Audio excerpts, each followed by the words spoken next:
Hello, bachcho, let's read the question first. The question says here, what are the conditions under which the current loop is in equilibrium position in a uniform magnetic field?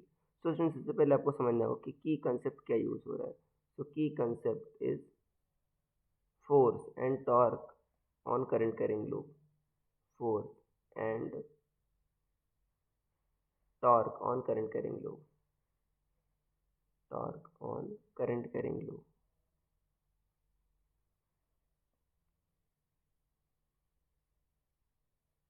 देखो बच्चों, जो force and torque जो होता है, force की जो value होती है वो होती है आपकी आई एल क्रॉस बी. ठीक है, ये कोई भी आपका करंट कैरिंग वायर पे इस पर फोर्स लगने जो है बच्चों उसको रिप्रेजेंट करता है, उस पर लगने वाला फोर्स ही रिप्रेजेंट करता है. अब लूप है बच्चों, लूप के केस में क्या होगा, देखो डीएल वेक्टर क्या होता है आपका, करंट की डायरेक्शन डिस्प्लेसमेंट वेक्टर. तो करंट लूप है बच्चों किसी भी शेप का है, तो उस केस में क्या होगा आपका कि जहाँ से चलोगे बच्चों, लूप में चलने के बाद बच्चों फिर से आप उसी प्लेस पे पहुंच जाओगे, तो डीएल वेक्टर बच्चों जीरो होगा किसी भी लूप के लिए. अगर यूनिफॉर्म मैग्नेटिक फील्ड है बच्चों, तो डीएल वेक्टर क्या आ गया आपका जीरो. सभी पर बच्चों फील्ड सेम है, तो जो नेट फोर्स आएगा बच्चों वो जीरो आ जाएगा, क्योंकि डीएल वेक्टर क्या है आपका जीरो. इंटीग्रेशन के बाहर बच्चों बी आ जाएगा, तो डीएल वेक्टर जीरो देगा, तो आपका फोर्स जीरो आ जाएगा. तो फोर्स बच्चों यूनिफॉर्म फील्ड में आपका करंट कैरिंग लूप पर हमेशा जीरो होता है. बट बच्चों देखो इसका जो टॉर्क होगा, टॉर्क बच्चों क्या होता है, एम क्रॉस बी. टॉर्क क्या होता है, एम क्रॉस बी.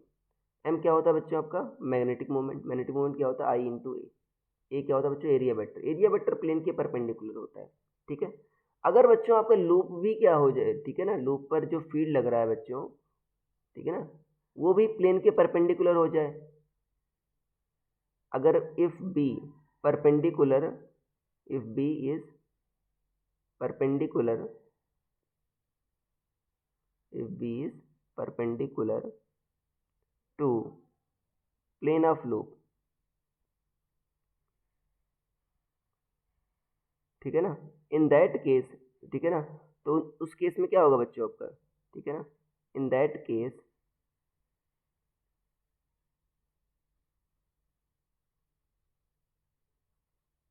क्या होगा आपका, एम क्या होगा आपका, एम और बी के बीच एंगल क्या होगा आपका, जीरो होगा, क्योंकि एम भी प्लेन के परपेंडिकुलर और बी भी प्लेन के परपेंडिकुलर. या तो जीरो होगा, हो सकता है, या तो 180 हो. दोनों केस में जो साइन आपका जो होगा एम क्रॉस बी क्या होगा आपका, टॉर्क की value M B sine theta.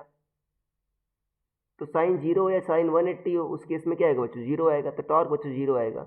मतलब ना तो नेट फोर्स लग रहा है, ना तो नेट टॉर्क ना लग रहा है. मतलब ना तो ट्रांसलेट कर सकती है, ना तो रोटेट कर सकती है. तो उस केस में आपका इक्विलिब्रियम में होगा. तो ये कंडीशन होनी चाहिए बच्चों कि जो बी है वो perpendicular to plane of loop होना चाहिए.